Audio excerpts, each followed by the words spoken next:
We stood in a random field in the middle of the countryside, but here is what Carl and I have purchased. Look at this thing. Let me show you guys what this thing looks like. Now, Carl is in charge of towing this today, and I'm the one who is in the back being towed. However, this thing is on 200,000 miles, and you will never believe that it actually is. Now, we've had to do a lot to actually get this car in a position to be towed. As you can see, the rear number plate is completely taped on, and the front has no front bumper. It is in the boot, and hence why the front plate is in the windscreen. Now, you may look at this Mini Cooper and think that it's completely broken and not running because it's being towed, but Carl is going to prove that wrong. Start it up, Carl. You will not believe this, but this engine actually runs sweet as a nut. Check this out.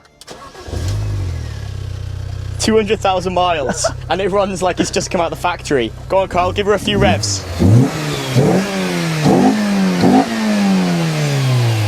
It hasn't got any water in it, so we can't rev it for too long, but that was enough to show you that this is a beast of an engine. 200,000 miles, and it runs like that, completely faultlessly. No knocks, no bangs, everything works. Now, while Carl opens the front bonnet, you'll notice that we have no front bumper on it, and that is because the car has suffered a minor dent in the front radiator, hence why it has no coolant, so basically we can't run the engine or drive it. That's why it's being towed. 200,000 mile, 1.6 naturally aspirated engine. Look at the state of this air filter. This air filter looks like 200,000 miles, more so than the actual engine itself. Carl and I want to get this thing home before it actually does start to get dark, because we are about an hour and a half away from home. That's at towing it, so we need to actually get a wiggle on. I'm going to hop back in the car, let's get this thing towed back, and let's see what this thing actually looks like and drives like for 200,000 miles. I'm gonna get my belt on, and if you guys have ever been in a car that's being towed before, the craziest thing is how close you are to the car in front of you. Look how close I am to Carl's van. In person, this thing looks a lot closer. He's in charge of braking, driving, steering. All I've got to do is twist the wheel and follow him. It's like driving an electric car. Look at this thing. This is crazy. So bear with me. Wow, so close. Look how close I am to his car. Okay, redirect me now. Carl says we have to turn round, which is pretty terrifying. Right, I'm gonna focus, get this thing back, and then we'll have a proper look at this thing and see what it drives like. See you guys soon. We had a catastrophic incident. The towing bar actually came off the front of the Mini, and I ended up basically going in the back of Carl's van. We've had to resort to actually drive this thing. It's not leaking water as bad as the seller was saying. However, I've got to keep monitoring the temperature, because if that temperature overheats, then we could risk damaging this engine. I mean, 200,000 miles, it's had enough damage as it is, I would say. But overall, here on the temp gauge, we're sitting pretty well at halfway. Can't really complain. I'm going to carry on driving this thing. It's actually a lot of fun. I'll see you guys soon. We have an issue. Disaster has struck. The car has just died, and I mean it's died. I've had to pull over in a bus station. We're in neutral, but the car just is completely dead. There is absolutely nothing here. It's just completely dead. So I don't know what we're meant to do now. It was all going so well. What I'm going to do is I'm just going to lock the car, hopefully let it go to sleep, and then hopefully it will restart. And the best part is I'm in a bus station, so if a bus comes, I'm a bit stuck. I'm literally parked where a bus is meant to go. So I've locked the car and I've reopened it, and it's still just, it's just completely dead. There's no ignition. It's like the car's just died. Even when I press the hazards, everything is just dead. When I press the hazards, nothing works. I think what we're gonna do is take the battery off, let it all go to sleep for like a couple minutes, then re-put the battery on and hope for the best, because right now it's like there's no battery connection. The car is just dead. Right, it's beeping now.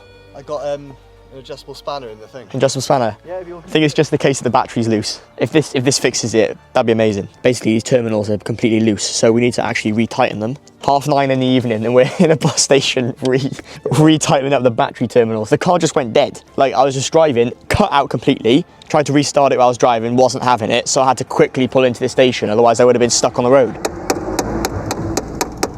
Let's try it again. Let's give it the first key and hopefully it has something. There we go. Right, we've got something, Carl. I'm going to start her up, all right? 3, 2, 1.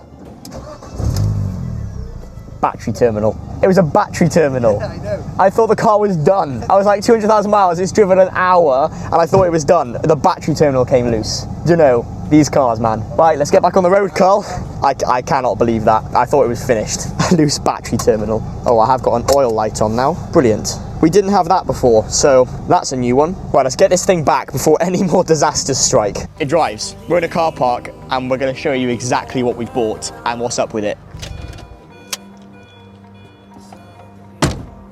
200,000 miles. It cut out on the way due to the battery terminal being loose, but Carl got that fixed in a matter of seconds. It's driven all this way with no front bumper. Some would say it's got extra cooling. Let's have a look to see how bad this car is considering it's done 200,000. So what we're gonna do to prove everything to you guys, to make sure this channel is all legit, I'm gonna show you the 200,000 mile proof. Now you might notice on the dash, we can't actually see what's going on here because the LED screen is kind of deteriorated and died, and some of the LEDs have died, so you can't actually see it. So I'm gonna prove it to you on the MOT history. And if you watch the first video on the Mini that we bought the cheapest Mini Cooper S in the country with an MOT. This officially still has an MOT. So this is the cheapest and highest mileage Mini Cooper, we think, in the entire country. Yeah, for sure. We've looked and we can't find anything higher. And here we have it. This is the MOT history. So the MOT does expire soon. We've only got a couple more days. But when we actually check MOT history, you can see we've got a load of faults. We're going to ignore all of these. However, the last recorded mileage, which was in April of 2025, the car was on 198,000 miles. It's come up with unknown currently due to the fact you can't read it on the actual dash. However, we do know that this car now is over 200,000 miles. So I think there's no better thing to actually do now than let Carl have a little drive, and let's see what this thing drives like from the outside, because I've driven it this entire way. It's time for Carl to actually have some fun now. Starts up like it's on 50k.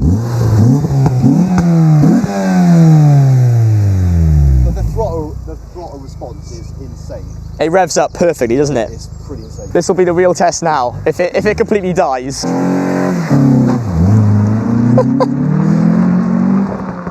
It pops and bangs as well. Look at him go.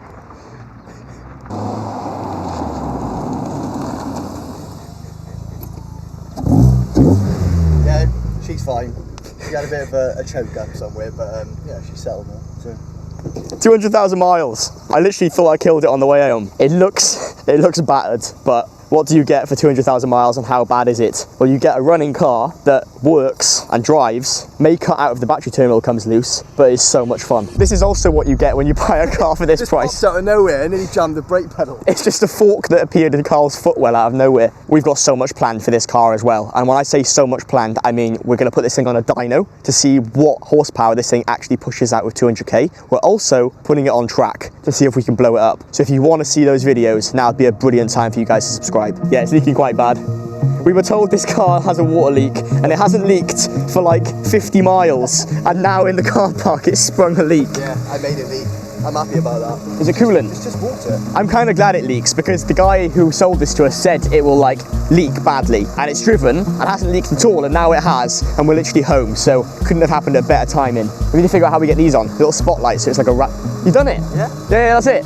They both work? Yeah, they both work, yeah. Why is nothing like going wrong with this car? No engine management light, no oil light, no ABS light. It all works. So I don't think we have told you guys what we paid for this car. I'll let Kyle tell you. This was a bit of an impulse buy, but I had a plan and spoke with Ethan. He completely agreed with this. So what we're going to do is we're going to get this on a dyno and we're going to take this around Castle Combe and we're going to do some crazy stuff with it. I might even wrap to paint it. I'm going to just go crazy. I don't care what we do with it as long as it's radical and we just push this thing to the max. I think we've pushed it to the max, Carl. So I'm sure the viewers are going to want to know my God. how much this Mini actually was. So 200,000 miles, yeah. shoot. Okay, so it's not a Cooper S, so it's going to be a bit cheaper, but we paid 250 quid for this Mini and it was an hour and a half away. But With an MOT? Yeah, with an MOT. It wasn't far, it was just on a back road, so it took a while to get there, so we can't complain. This is absolutely great, and I expected something sinister to be wrong with it. It's absolutely fine. Well, there we go. There's a lot planned for this Mini. Like I yeah. said, if you guys want to see it, then you should subscribe. If you like the video, then please consider giving it a thumbs up. That way a lot more people will see it. There's a lot more videos coming on this, and we're going to do a lot to it. Carl's buzzing to get started. I'm excited to get started too. £250, 200,000 miles, and it's driven. It's worked, and it